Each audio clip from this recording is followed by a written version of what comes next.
Hi, I'd like to talk to you about oil pulling this month. And there's two different ways to do oil pulling. And one is the classical oil pulling where we just hold the oil in our mouth and we don't swish it around or let it do anything, but we let it sit there. The other one is where we move it around in our mouth for probably 5 to 20 minutes, depending on how long you can tolerate it. So what I'd like to tell people is when I first started oil pulling, I did not want to do it whatsoever because it made me gag. So I started with about a teaspoon and I worked my way up in time and also with amounts. So when you do oil pulling, we have two different kinds at the studio from Banyan Botanicals. One is our mint and the other one's our cinnamon.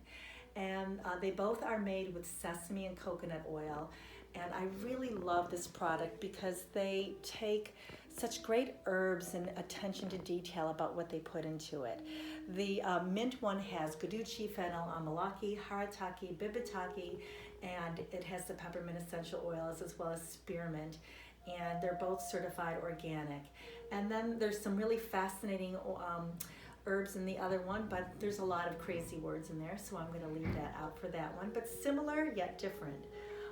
We call this kavala when we do our gargling and gandusha when we do the simple just holding in. So you can do your oil pulling either way with holding and then gargling or holding and not gargling. Either way is fine. When you feel that the oil has made a difference in your mouth, it'll go from like this oily, slimy thing to almost effervescent, bubbly. You will spit it out never spit it out in the toilet, but you'll spit it out in the garbage or someplace where it doesn't get anywhere. And you can always take a look at what comes out because that gives attention to what has happened in the mouth. One of the biggest things for me is it makes my gums pink and rosy, especially in my age. It's said to help so that you don't have, or it helps so that you don't get cavities or have issues with your teeth. And it's an ancient formula that's Ayurvedic, so I could say a lot more about it, but I'll leave that at that.